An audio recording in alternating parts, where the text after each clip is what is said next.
بسم اللہ الرحمن الرحیم الحمدللہ رب العالمین والصلاة والسلام علی اشرف الانبیاء والمرسلین سیدنا و مولانا محمد وعلی آلہ و اصحابہ اجمعین، اما بعد۔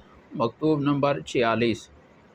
یہ مکتوب بھی سرداری اور شرافت کی پناہ والے شیخ فرید کی طرف صادر فرمایا، اس بیان میں کہ حق تعالی و تقدس کا وجود اور اس کی وحدت، بلکہ حضرت محمد رسول اللہ صلی اللہ علیہ وسلم کی نبوت اور وہ تمام احکام جو آپ صلی اللہ علیہ وسلم اللہ تعالیٰ کی طرف سے لائے ہیں وہ بدیع ہیں اور کسی فکر اور دلیل کے محتاج نہیں ہیں، اور ان سب کے بدیع ہونے کی وضاحت کے لیے بہت سارے دلائل بیان فرمائے۔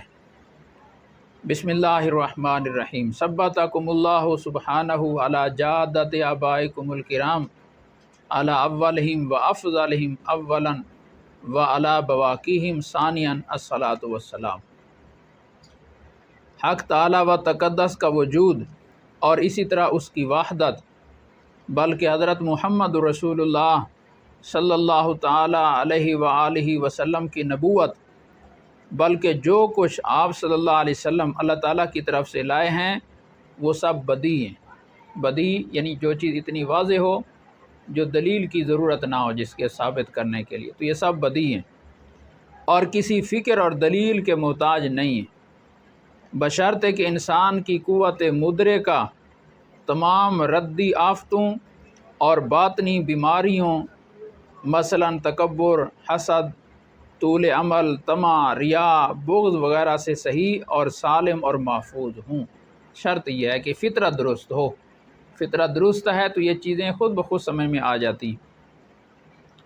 ان امور میں نظر اور فکر کرنا قوت مدرکہ میں کسی باطنی بیماری اور آفت کے موجود ہونے تک ہے۔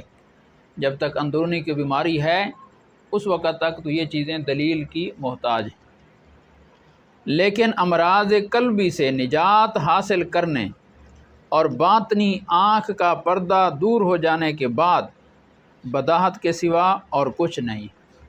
پھر جب باطنی امراض زائل ہو جاتی ہیں تو پھر آدمی پر یہ چیز کھل جاتی ہے کہ یہ چیزیں تو بہت واضح ہیں، اس کی دلیل کی ضرورت ہی نہیں، واضح ہیں۔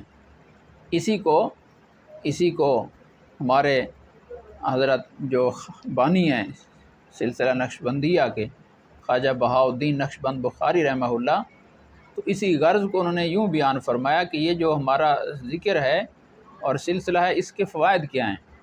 تو فوائد یہ ہے کہ نظری بدیع گردد، کہ جو چیزیں ہم دلائل سے مان رہے ہیں، اللہ تعالیٰ کا وجود، پھر اللہ تعالیٰ کی وحدت، حضور صلی اللہ علیہ وسلم کی نبوت، قیامت، اور یہ جو چیزیں جن کو ہم دلائل سے مان رہے ہیں یہ اتنی واضح ہو جائیں کہ دلیل کی محتاج نہ رہیں، دلیل کی ضرورت ہی ختم ہو جائے، یہ واضح ہو جائیں، بدیع ہو جائیں۔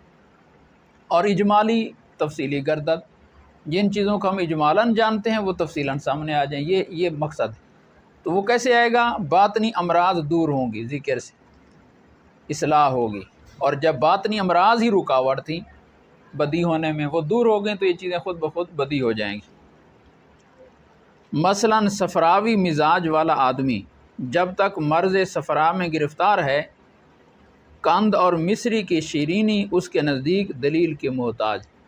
صفرا کا مریض اس کو ہر چیز کڑوی لگتی ہے، تو جب تک یہ بیماری اس کے اندر ہے جتنی چینی جتنا اس کو میٹھا کھلاؤ وہ اس کو کڑوا ہی کہے گا، اس کو منوانا پڑے گا دلیل کے ساتھ کہ یہ کڑوی نہیں ہے، میٹھی ہے، اس کو دلیل کی ضرورت رہے گی۔ لیکن اس مرض صفرا کے دور ہو جانے کے بعد قند اور مصری کے شیرینی پر کسی دلیل کی ضرورت نہیں رہتی، اور جس احتیاج کا مبدا آفت اور بیماری کا وجود ہے وہ بداحت کے مخالف نہیں۔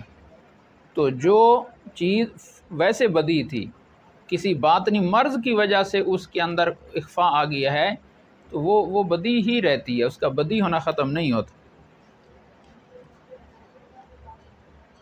بیچارہ احول یعنی بھینگا آدمی، جس کو ایک آدمی دو نظر آتے ہیں اور اس شخص کے ایک نہ ہونے کا حکم کرتا ہے، وہ معذور ہے۔ اس کو ایک چیز دکھاؤ تو وہ کہتا ہے دو چیزیں، وہ دو نہیں ہیں، اس کو نظر دو آتی ہیں، اس کی کمزوری ہے، تو اس کی کمزوری کی وجہ سے تو وہ حقیقت میں دو تو نہیں ہو جائیں گی، وہ تو ایک ہی رہے گی۔ کہ وہ جو کہے مجھے دو نظر آتی ہیں تو ہم کہیں ہاں واقعتاً دو ہیں، نہیں، چیز تو ایک ہی ہے۔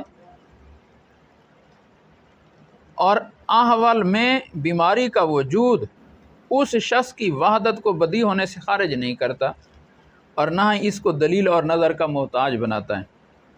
اور یہ بات ثابت ہو چکی ہے کہ استدلال کا میدان بہت تنگ ہے، دلیل کی دنیا بہت مختصر ہے، تنگ ہے، اور دلیل کے ذریعہ یقین کا حاصل ہونا بہت دشوار ہے۔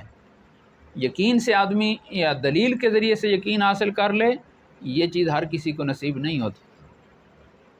پس یقینی ایمان حاصل کرنے کے لیے قلبی امراض کو دور کرنے کی فکر کرنا یہ ضروری ہے۔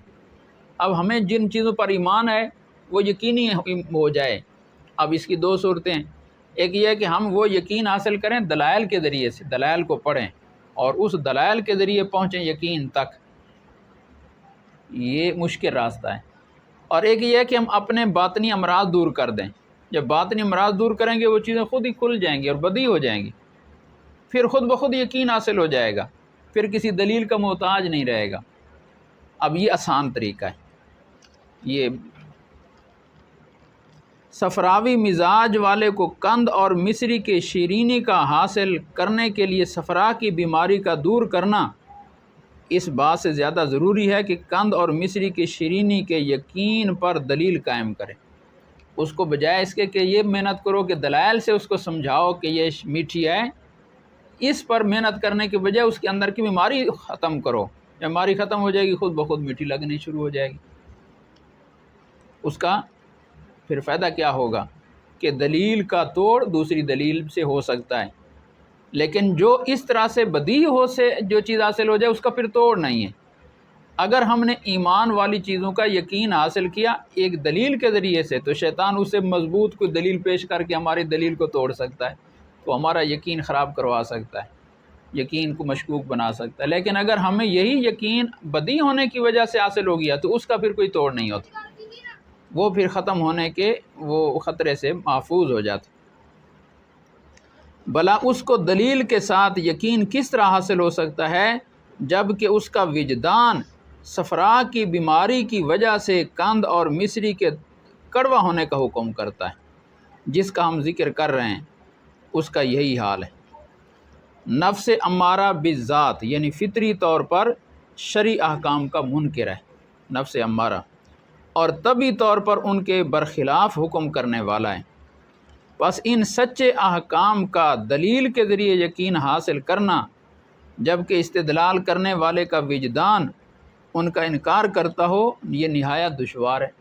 اب اس کو ہم جبر کریں کہ تو دلیل کے ذریعے سے ان کا یقین حاصل کر، ان شرعی احکام کے ساتھ کہ یہ سچے ہیں، ان کو دلائل سے مان۔ اس کا نفس کہتا ہے کہ مجھے ضرورت ہی نہیں ان کو سچا ماننے کی، نفس اس کے لیے تیار ہی نہیں ہے، اس محنت کے لیے یہ محنت کرے وہ کہ دلائل جمع کرے اور اس دلائل سے ان احکام کی حقانیت اور سچائی کو معلوم کرے اور یہاں تک پہنچے۔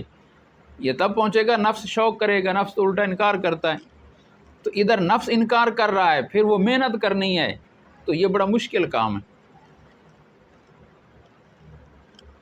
پس نفس کا تزکیہ نہایت ضروری ہے۔ نفس کے اندر جو امارگی ہے وہ ختم کر دو، نفس امارہ نہ رہے۔ جب امارگی ختم ہو جائے گی، اب نفس کو دلیل کی ضرورت ہی نہیں رہے گی۔ ایک تو اس کے اندر شوق پیدا ہو جائے گا ان چیزوں کا، اور دوسرا جب وہ امارگی ختم ہو جائے گی دیکھے گا تو واضح بدی ہیں، واضح ہیں۔ تزکیہ حاصل کیے بغیر یقین کا حاصل کرنا بہت دشوار ہے۔ قد افلح من زکاہا وقد خاب من دساہا، تحقیق وہ فلاح پا گیا، کامیاب ہو گیا جس نے اپنا نفس کا تزکیہ کیا، اور وہ ناکام ہو گیا جس نے نفس کو برائیوں میں ڈال دیا۔ پس ثابت ہو گیا کہ اس روشن شریعت اور واضح ملت کا انکار کرنے والا یہ قند اور مصری کی شیرینی کے منکر کی طرح ہے۔ جیسے وہ مصری کو کڑوا کہہ رہا ہے، اس کے مٹھاس کا انکار کر رہا ہے، تو جو شریعت کو معاذ اللہ سچا نہیں کہہ رہا، وہ بھی اسی طرح سے واضح سچی چیز کو جھوٹا کہہ رہا ہے معاذ اللہ۔ جس کا سچا ہونا بالکل واضح ہے۔ شعر جس کا ترجمہ یہ ہے، دیکھ سکتا نہیں جو نابینا، اس میں سورج کی کچھ نہیں ہے خطا۔ اگر وہ نابینا ہونے کی وجہ سے نہیں دیکھ سکتا تو اس میں سورج کا کیا قصور ہے؟ پس سیر و سلوک اور تزکیہ نفس اور تصفیہ قلب سے مقصود ان باطنی آفتوں اور قلبی امراض کو دور کرنا ہے، جن کی طرف آیت کریمہ فی قلوبہم مرض، کہ ان کے دلوں میں مرض ہے، اس آیت کریمہ میں خبر دی گئی، یہ دور ہو جائیں تاکہ ایمان کی حقیقت حاصل ہو جائے۔ جب وہ بیماریاں دور ہو جائیں گی تو ایمان کی حقیقت حاصل ہو جائے گی۔ اور ان امراض اور آفات کے موجود ہوتے ہوئے یہ امراض بھی موجود رہیں، اگر ایمان حاصل ہے تو وہ صرف ظاہر کے اعتبار سے ہے، کیونکہ نفس امارہ کا وجدان اس کے برخلاف حکم کرتا ہے۔ ظاہر سے جبراً منوایا ہوا ہے اپنے آپ کو کہ دین سچ ہے، اسلام پر حق ہے، اندر سے انکار اٹھ رہا ہے، اندر سے انکار اٹھ رہا ہے، تو لہذا یہ ظاہری اعتبار سے اپنے اوپر حکم کیا ہوا ہے۔ تو نفس امارہ کا وجدان اس کے خلاف حکم کرتا ہے اور اپنے کفر یعنی سرکشی کی حقیقت پر مستعد اور اڑا ہوا ہے نفس امارہ۔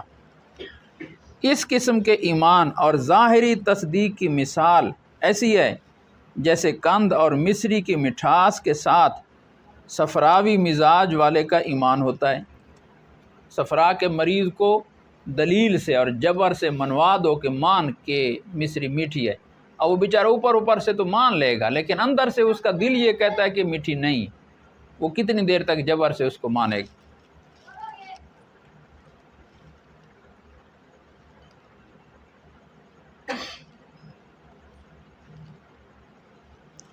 کیونکہ اس کا وجدان اس کے ایمان کے خلاف گواہ ہے۔ شکر کی مٹھاس کے ساتھ حقیقی یقین کا حاصل ہونا مرض صفرا کے دور ہونے کے بعد ہی پایا جا سکتا ہے۔ حقیقی ایمان تب ہوگا جب وہ بیماری اندر سے نکلے گی۔